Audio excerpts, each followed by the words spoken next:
कैसे बताई कि कैसे जियतानी रे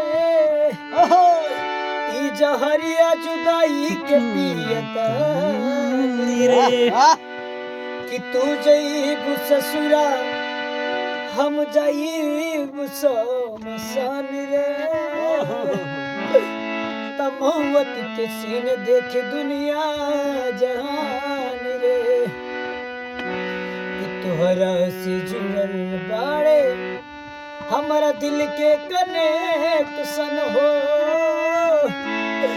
हम न जननी के तोहर प्यार करिए तुम्हारी सन हो। देखी प्यार मोहब्बत की बीमारी इतना खराब बीमारी होला ही भैया कि बीमारी लगला के बाद जहर के जरूरत नहीं पड़त।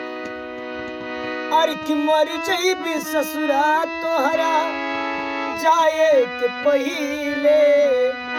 कि मर जईबी ससुरा तोहरा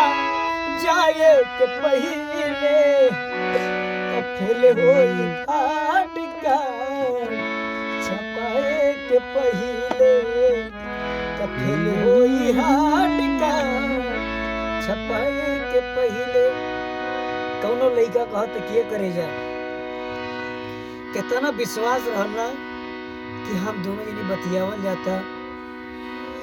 काल के डेट में हमार तोहर बियाह हुई लेकिन बारे जमाना तू इतना जल्दी बदल ले विश्वास ना रहे। अतः ठीक बात तू खुश बाड़ी तो खुश रह हम खत्म कर ले कि मर जईब ससुरा तोहरा हो कि मर जईब ससुरा तोहरा जाए के पहिले त फिर होई हाड का छपाए के पहिले त फिर होई हाड का छपाए के पहिले। और लिखवा कहता कि मैंने बिया करे तो कैल कौन दिक्कत नहीं है लेकिन आखिर हमारा कसूर बताओ काहे खातिर तो हमरे सामने आए से इतना घबरालू काहे दिक्कत का बाटे। लेकवा बात कि तने बता दा खाली कौन कसूर से देखिए के मुहावा घुमावता दूर से देखिए के मुहावा मरे तोहरे नजर में हम इतना खराब हो गए हैं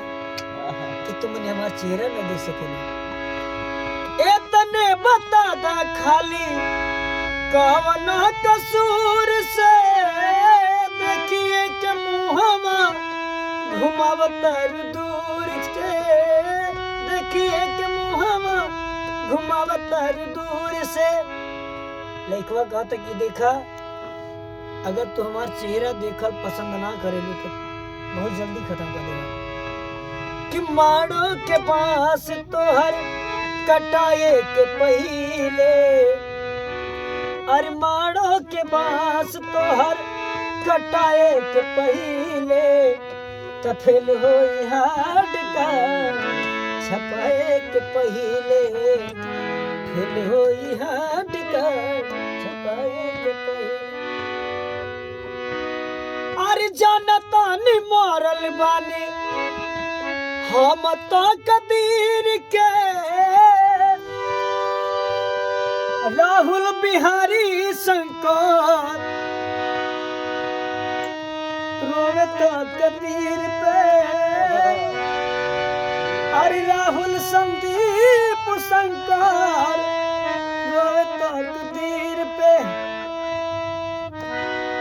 अरे मन नहीं भी ससुरा तोहरा हो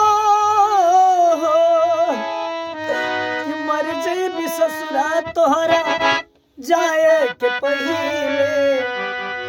त फिर होई हाड का छपाए के पहिले